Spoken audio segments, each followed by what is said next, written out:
चलो एक छोटी सी रिकॉर्डिंग करते हैं। आपको पता है ये क्या है? ये है चश्मा, सबको पता होगा। चश्मा आज क्यों दिखाया जा रहा है इस वीडियो के अंदर? देखो, चश्मा दिखाने का सबसे महत्वपूर्ण कारण पता है क्या है? रीज़न पता है क्या है? वो ये है, समझ लो उदाहरण के तौर पर अगर हम समझें, ये चश्मा क्या दिखाता है? ये हमें और बेहतर दिखाता है। चश्मे का काम जो है वो हमें और बेहतर दिखाता है, और क्लीन और साफ़ और अच्छा और गहराई तक और साफ़ सुथरा, है ना?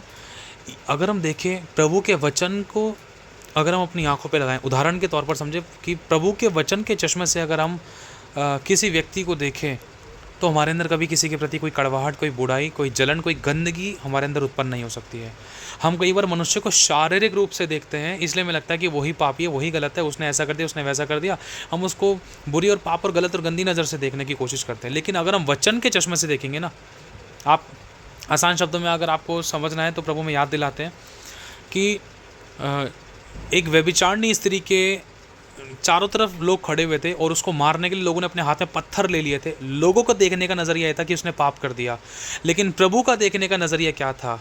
कि वो रिपेंटेंट हार्ट है, उसको अपनी गलती का अफसोस है और एहसास है।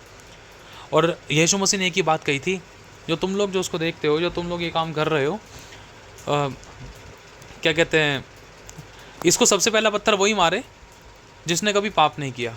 आपको पता है वहाँ पर सिर्फ एक ही व्यक्ति था जिसका नाम प्रभु यीशु था, जिसने कभी पाप नहीं किया था। वो उसको पहला पत्थर मार सकता था, लेकिन फिर भी उसने कहा कि देख, क्योंकि यीशु मसीह ने अपने चश्मे से, अपने वचन के चश्मे से उस स्त्री को देखा। आज हमें देखने की ज़रूरत है कि वचन का चश्मा, वचन प्रभु का जो है, हम कभी भी किसी को भी देखें तो वचन के चश्मे से देखें, ताकि हम कभी किसी के प्रति अपने मन में कुछ गलत ना लेकर आए, ना किसी के साथ हमारा रिश्ता खराब हो, ना ही वचन के विरुद्ध हमसे पाप हो। अगर हम वचन के चश्मे से सबको देखेंगे ना, तो हम प्रभु के ग्रहण योग्य जीवन और प्रभु के गुणों को हम प्रकट कर सकेंगे, प्रभु की महिमा कर सकेंगे। क्योंकि हमारे अंदर फिर बुराई और गंदगी और अभिलाषाएं और विरोध और ईर्ष्या और जलन हमारे अंदर उत्पन्न नहीं होगा। क्योंकि हम वचन के चश्मे से देखेंगे। जिस प्रकार से यीशु मसीह ने उस स्त्री को देखकर उसको माफ़ कर दिया और उसके अंदर गंदगी नहीं खोजी, उसकी बुराई के ऊपर उंगली नहीं उठाई, वरन उसको माफ़ी, दया, अनुग्रह की नज़र से देखा। आमीन।